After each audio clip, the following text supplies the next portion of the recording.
Hello friend, study 94 में आपका बहुत बहुत स्वागत है। दोस्तों, यदि आपको वीडियो अच्छा लगे तो लाइक करें, शेयर करें, कमेंट बॉक्स में कमेंट करें और बेल आइकन पर क्लिक करें ताकि सबसे पहले आपको नोटिफिकेशन प्राप्त हो जाए। देखिएगा दोस्तों, हम आदि ऐतिहासिक काल में सिंधु घाटी सभ्यता के बारे में बात कर रहे थे, जिसमें हमने पूर्व में सिंधु घाटी सभ्यता के विस्तार एवं उद्गम के बारे में जानकारी प्राप्त की। देखिएगा दोस्तों, इस वीडियो से पूर्व मैंने जो है सिंधु घाटी सभ्यता के 3 वीडियो ऑलरेडी बना दिए हैं। यदि आपने उन वीडियो को नहीं देखा है तो प्लीज़ ज़रूर देखिए ताकि आपको बेटर समझ में आ सके। देखिएगा दोस्तों, पूर्व में हमने सिंधु घाटी सभ्यता के विस्तार एवं उद्गम के बारे में बात की थी। हमने ये भी जानकारी प्राप्त की कि जो है सिंधु घाटी सभ्यता का अन्य सभ्यताओं से संबंध किस प्रकार से था। आज अपन सिंधु घाटी सभ्यता की विशेषताओं के बारे में जानकारी प्राप्त करेंगे, अर्थात सिंधु घाटी सभ्यता के लोगों का रहन-सहन कैसा था और वो किस प्रकार से जीवन यापन करते थे, उनका प्रमुख जीवन यापन करने का उद्देश्य क्या था, वो उनका जीवन कैसा था, उनका खान-पान कैसा था। इसके साथ ही हम जो है सिंधु घाटी सभ्यता के आयात व निर्यात अर्थात व्यापार के बारे में भी विशेष जानकारी प्राप्त करने का कार्य करेंगे। इसी क्रम में हम जो है सिंधु घाटी सभ्यता के नगर नियोजन के बारे में बात करेंगे, अर्थात जिस नगर नियोजन से ही जो है विश्व स्तर पर सिंधु घाटी सभ्यता विख्यात है, इसके बारे में अपन जानकारी प्राप्त करेंगे और ये भी जानेंगे कि सिंधु घाटी सभ्यता का संबंध जो है वर्तमान में यदि हम देखें तो जो सिंधु घाटी सभ्यता के लोगों द्वारा अनेकों वस्तुओं का यूज़ किया जाता था, क्या वर्तमान में आज भी हम उन वस्तुओं का उपयोग करते हैं?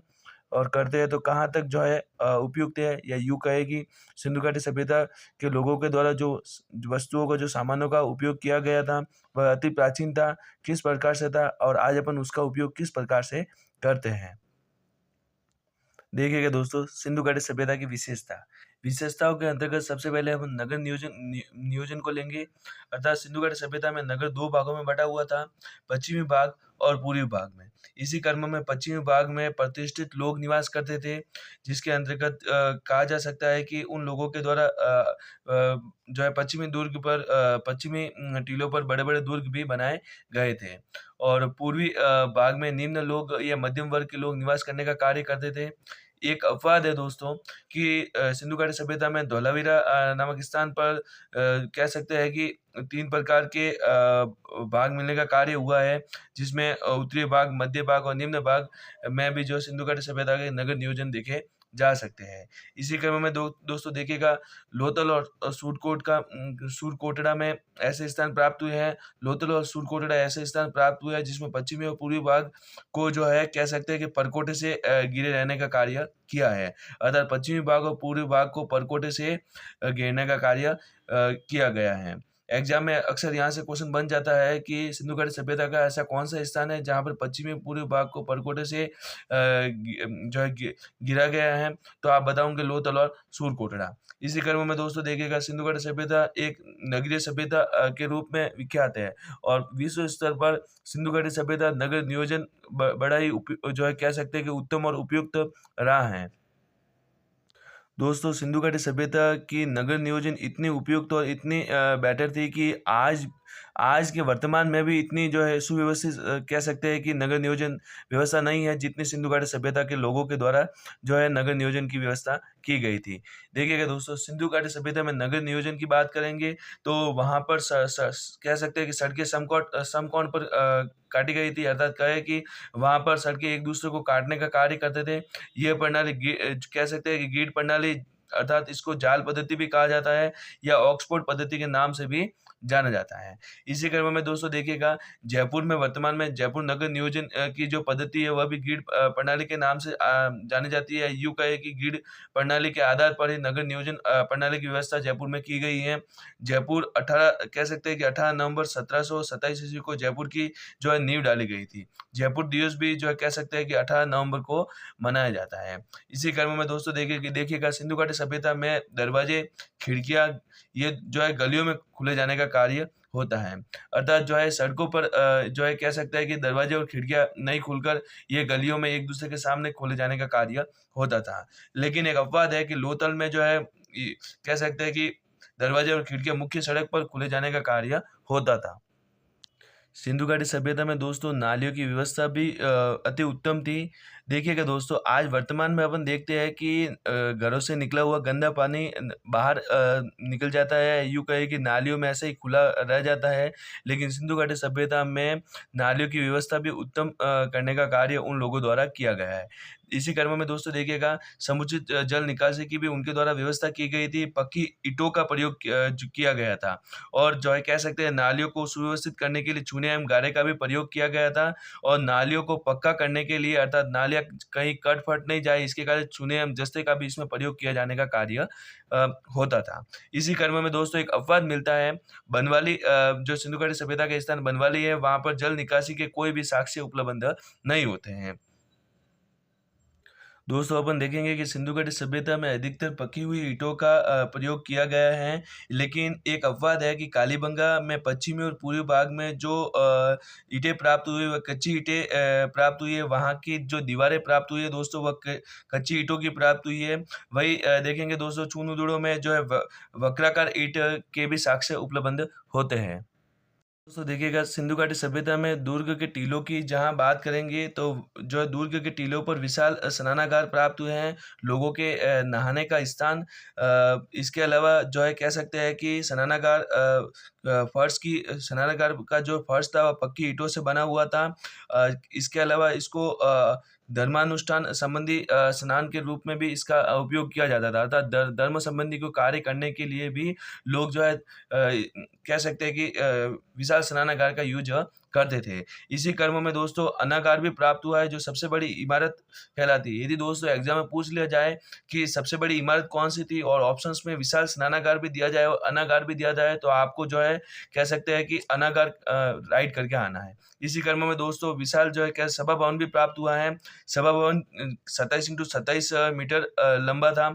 इसके अलावा कह सकते हैं कि पुरोहित आवास भी वहाँ पर प्राप्त हुआ है दोस्तों, जिसके अंतर्गत स्नानागार के उत्तर-पूर्व में जो है पुरोहित आवास देखने को मिलता है। स्वास्तिक के भी साक्ष्य वहाँ पर उपलब्ध होते हैं दोस्तों। दोस्तों ये भी आपको जानकारी प्राप्त होनी चाहिए।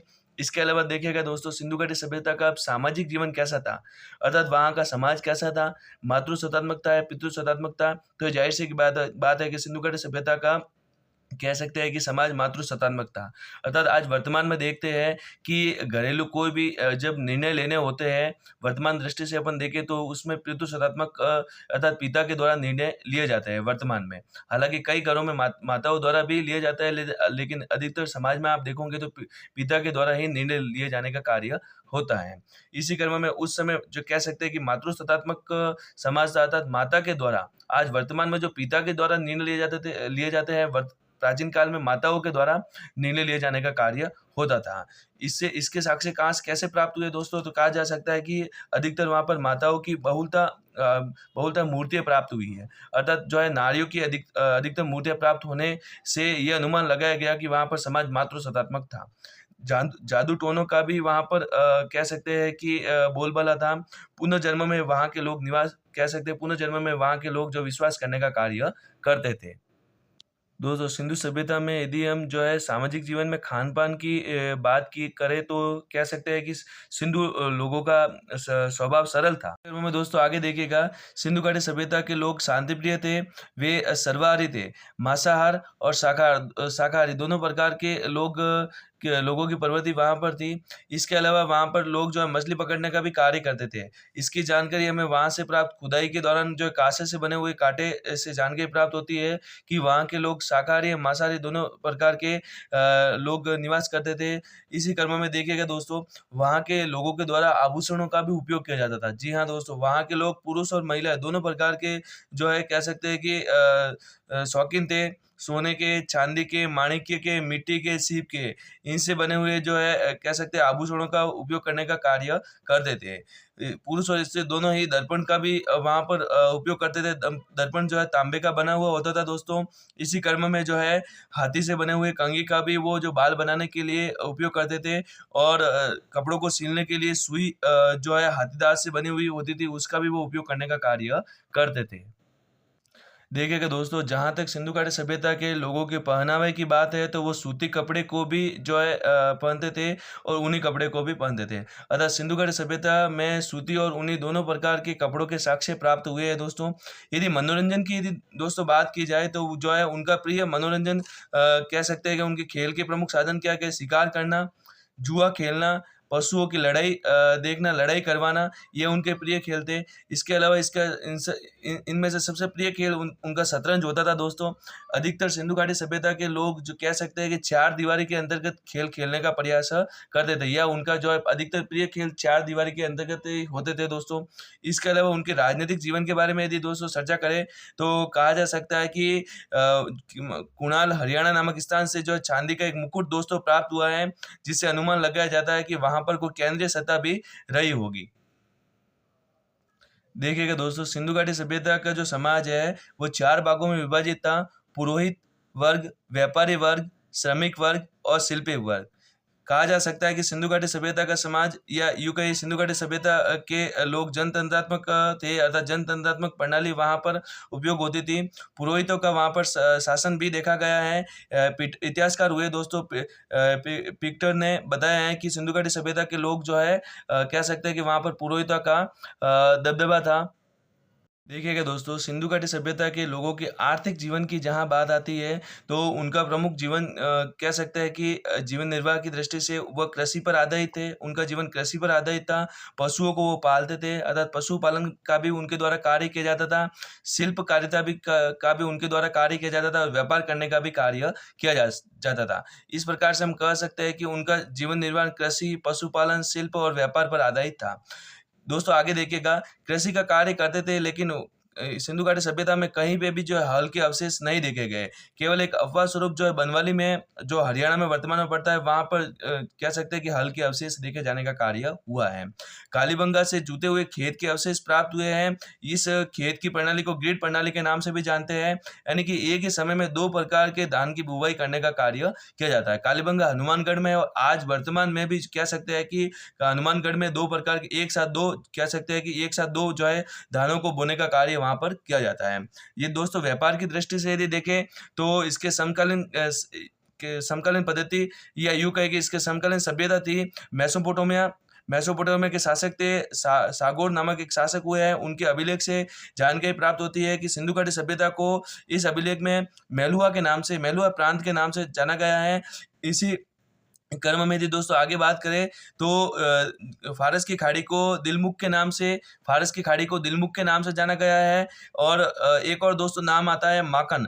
अभी तक इसकी पुष्टि नहीं की गई है कि सिंधु घाटी सभ्यता में यह भी एक क्षेत्र रहा है, लेकिन अभी तक इसकी पुष्टि नहीं की गई है कि इसको जो है ये क्षेत्र कौन सा था। इस प्रकार से कहा जा सकता है कि सिंधु घाटी सभ्यता का व्यापारिक संबंध मेसोपोटामिया से भी रहने का कार्य हुआ है। इसी क्रम में दोस्तों आगे देखिएगा, मेसोपोटामिया में दो स्थान है दोस्तों, ऊर और किस। यहाँ से जो हड़प्पाई मोहरें प्राप्त होने का कार्य हुआ है, जिससे हम अनुमान लगा सकते हैं कि मेसोपोटामिया का और सिंधु घाटी सभ्यता का व्यापारिक दृष्टि से संबंध रहा होगा। इसी क्रम में दोस्तों आगे देखिएगा, निर्यात की यदि बात करें, तो जो सिंधु घाटी सभ्यता में सूती वस्त्र का भी उपयोग होता था, और हाथी दांत की वस्तुएं भी वहाँ पर उपयोग करने का कार्य किया गया। जैसे कि पूर्व में मैंने आपको बताया कि सुई जो है हाथी दांत की बनी हुई होती थी। इसके अलावा भी अनेकों ऐसे जो है कह सकते हैं वस्तुएं थी, जिनका जो है हाथी दांतों से बने जाने का कार्य किया गया। देखिएगा दोस्तों, आयात की जहाँ पर बात है, राजस्थान में खेतड़ी नामक जो है झुंझुनू में एक स्थान है, जिसके अंदर कहा जा सकता है कि राजस्थान में खेतड़ी झुंझुनू में से जो है तांबे का आयात करने का कार्य सिंधु घाटी सभ्यता के लोगों के द्वारा किया जाता था। इसी क्रम में दोस्तों आगे देखिएगा, कोलार जो है कर्नाटक में, वहाँ से सोने का आयात करने का कार्य इनके द्वारा सिंधु घाटी सभ्यता के लोगों के द्वारा किया जाता था। अफगानिस्तान से भी आयात होता था। बदख्शा नामक स्थान से जो है अफगानिस्तान में पड़ता है, यहाँ से भी चांदी, टीन, लाजवर्द मंगवाए जाने का कार्य किया जाता था। इसी क्रम में देखिएगा दोस्तों, दक्षिण भारत के साथ भी उनके जो है व्यापारिक संबंध थे, जिसके अंतर्गत दक्षिण भारत के तटीय प्रदेशों से शंख एवं कौड़ियाँ मंगवाए जाने का कार्य भी उनके द्वारा किया जाता था। इसी क्रम में दोस्तों आगे देखिएगा, यदि सिंधु घाटी सभ्यता के कृषि कार्य की बात करें, या वहाँ के लोगों के द्वारा उपयोग में कह सकते हैं उपजी गई कृषि की विधि पर बात करें, तो कौन-कौन सी फसलों की उनको जानकारी थी। तो देखिएगा दोस्तों, हड़प्पा या सिंधु घाटी सभ्यता के लोगों को 9 प्रकार के फसलों का ज्ञान था। इसी क्रम में चावल, कपास, गेहूँ, जौ, मटर, राई, तिल, तरबूज और खरबूज जो है, इन फसलों का उनको पूर्ण रूप से ज्ञान था। यदि देखा जाए कि विश्व में सर्वप्रथम जो है कपास की बुवाई की जानकारी सिंधु घाटी सभ्यता से प्राप्त होती है। इसी क्रम में यदि कपास को जो है यूनान में सीडन के नाम से जाना जाता है। सीडन का अर्थ होता है दोस्तों कपास। इसी क्रम में दोस्तों आगे देखिएगा, जौ के जो अधिकतम अवशेष जो है बनवाली हरियाणा से प्राप्त हुए। सिंधु घाटी सभ्यता में जौ के सर्वाधिक अवशेष कहाँ से प्राप्त हुए दोस्तों? तो बनवाली हरियाणा से प्राप्त हुए हैं। देखिएगा दोस्तों, एग्जाम में यहीं से ऐसे ही क्वेश्चन बनते हैं जिनको आपको जो है अच्छे से डिटेल से आपको देखना है दोस्तों। इसी क्रम में देखिएगा, चावल की भूसी कहाँ से? तो लोथल और रंगपुर से प्राप्त हुई। एग्जाम में वेरी इंपॉर्टेंट है, यहाँ से क्वेश्चन बन सकता है दोस्तों। चावल की भूसी कहाँ से? तो जो कह सकते हैं कि लोथल एवं रंगपुर से, जो गुजरात में पड़ता है, वहां से प्राप्त होने का कार्य हुआ है। चावल जो जले हुए, यदि चावल की बात करें तो आप बताओगे कालीबंगा। चावल की भूसी की बात करें तो आप लोथल और रंगपुर बताओगे, लेकिन यदि जले हुए चावल की बात करें तो आप कालीबंगा बताने का कार्य करोगे। सरसों की भी जानकारी जो है कह सकते हैं कि कालीबंगा से प्राप्त हुई है दोस्तों, और चूनउडो पाकिस्तान से भी जो है सरसों की जानकारी प्राप्त होने का कार्य हुआ है। इसी क्रम में दोस्तों आगे देखिएगा, कृषि का विश्व में पहला जो संकेत कहाँ से प्राप्त हुआ है दोस्तों? तो मेहरगढ़ बलूचिस्तान वर्तमान में पाकिस्तान में पड़ता है, यहाँ से प्राप्त होने का कार्य हुआ है। सिंधु सभ्यता के लोगों को जो कह सकते हैं कि गन्ने की खेती की जानकारी उनको प्राप्त नहीं थी। आगे देखिएगा दोस्तों, सिंधु घाटी सभ्यता के लोगों को कह सकते हैं कि नहरों की जानकारी थी। इसके साक्ष्य हमें सर्वप्रथम अफगानिस्तान से प्राप्त होते हैं दोस्तों। दोस्तों, यदि आपको वीडियो अच्छा लगा हो तो लाइक करें, शेयर करें, कमेंट बॉक्स में कमेंट करें और बेल आइकन पर क्लिक करें ताकि सबसे पहले आपको नोटिफिकेशन प्राप्त हो जाए। धन्यवाद।